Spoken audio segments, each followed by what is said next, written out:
Ah, I am 22-1-1. I think this is okay. Interesting. Maybe it's Sicilian. Sveshnikov. Invite Sveshnikov.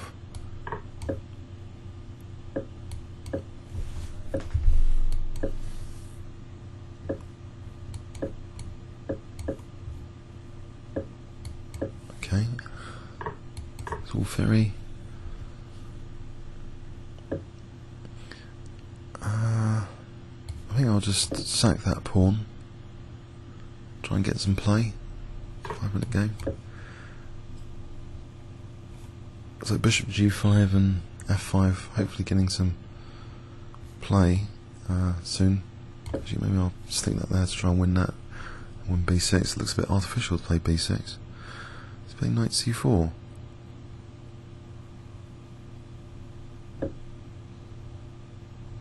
Okay.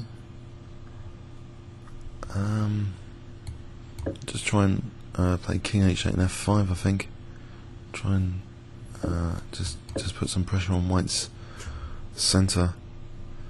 That bishop could be good across that diagonal. Knight c2 is going to be a pain. Knight e6 on knight c2.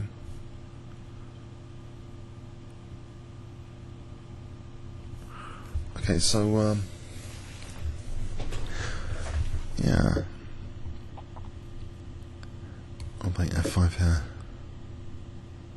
Looks fun for the moment.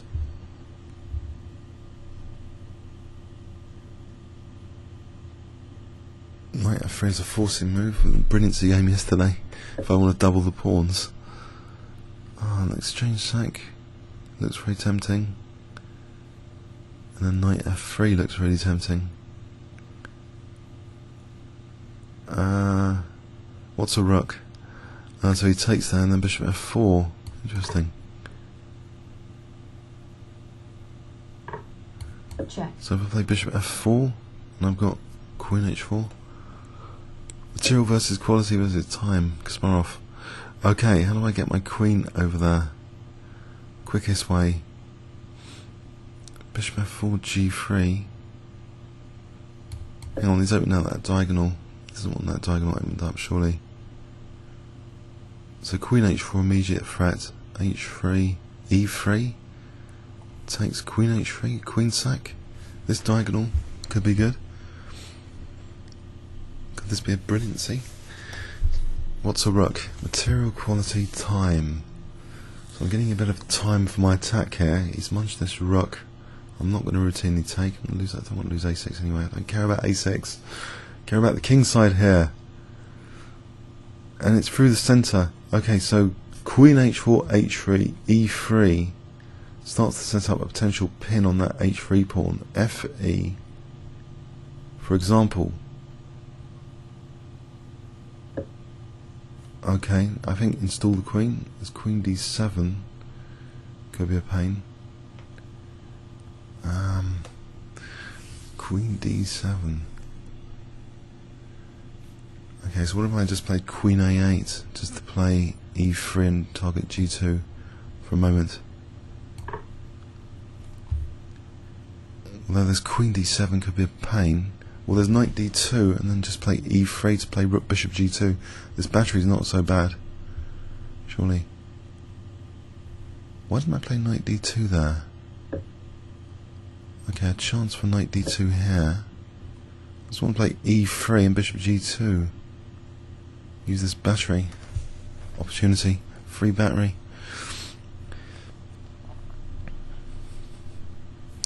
Queen and bishop on g2, so e3 here looks pretty crushing, really. So I can take that exchange and then play e4. e4 actually protects d6. I'm getting some material back, but he's got bishop f3. I got e2 there. I've always got e2. Okay, he's protecting g2. How is this ending? If I pin this guy for a moment, where else apart from h6 is logical?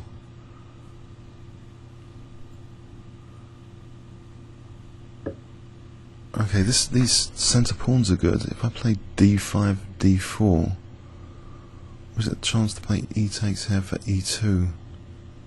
That looks to be pretty good as well because of this pin. Okay, so d5, knight d6, d4, knight e5, d4.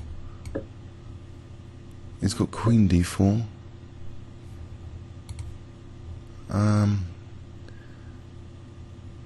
Okay, I don't want to lose that pawn. I don't want to allow him to play b7 either.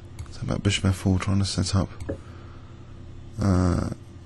Well, trying to get rid of this pesky knight for a moment.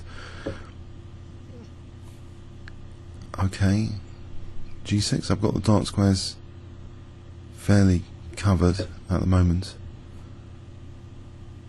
so it's not. Sometimes you can borrow from, if you've got an advantage on the colour complex, your king safety sometimes is not a major issue, but okay, there's knight f7, there's no knight h6, so I might give that a go.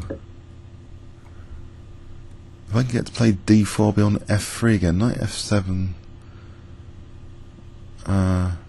it's queen e6, no, rook f7. So I want to play d4 again to be on f3. He's got b7, no, I just take his queen. Okay, king g8 and then b7, I take it on b7. So this tempo gain could be critical. I'm on h6.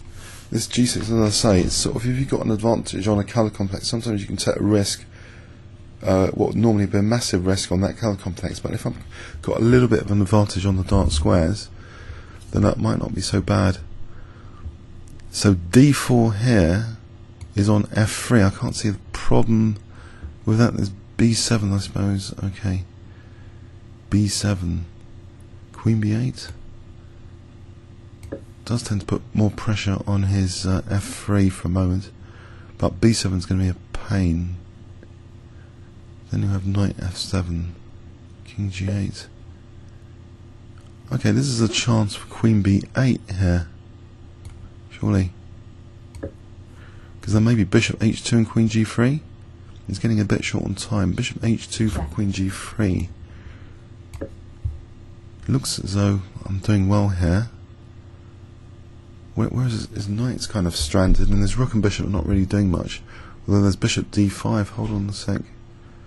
Bishop d5.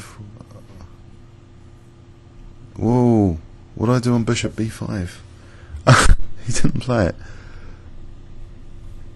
What?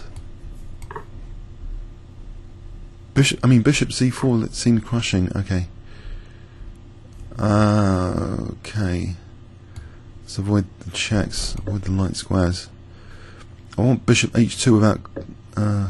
Okay, bishop h2 is threatening queen g3. He's only got about 10 seconds. This could be a scalp alert. I don't know. Bishop g3, bishop f7, queen g3 again.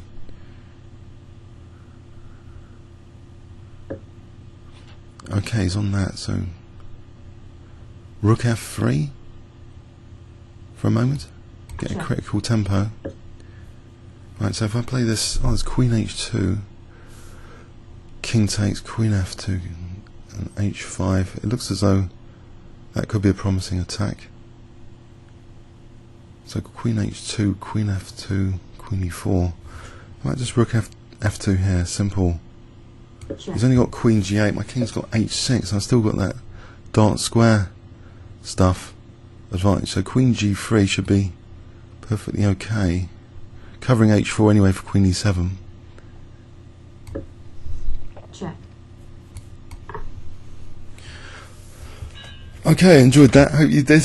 Exciting game. Another one for the Scalp collection. Okay, it's a bit of a low rating on the ICC auto pairing. Comments or questions on YouTube? Okay. Let's have a quick look. Sveshnikov. I used to play this ages ago. And I didn't like it because the knight's on d5, but on the other hand, pretty dynamic and fun positions. So So much for the knight on d5. There's one on a3, but there's not one on d5. But yeah, I've got the dark square kind of thing going on here. Check. But I thought bishop c4. How do I get out of bishop c4? Bishop f3? Oh, maybe he's thinking bishop f3. Check. For this bishop d... No, it's not. No, it's pinned. No. It's pinned. No, that doesn't help. Or does it? It gives me an extra tempo because that's pinned. So bishop h2 for queen f4. And just king e2. I think I'm going to get mated if I take this. Anyway, yeah, complicated game. I think bishop c4 was really dangerous. But anyway, comments or questions on YouTube. Thanks very much.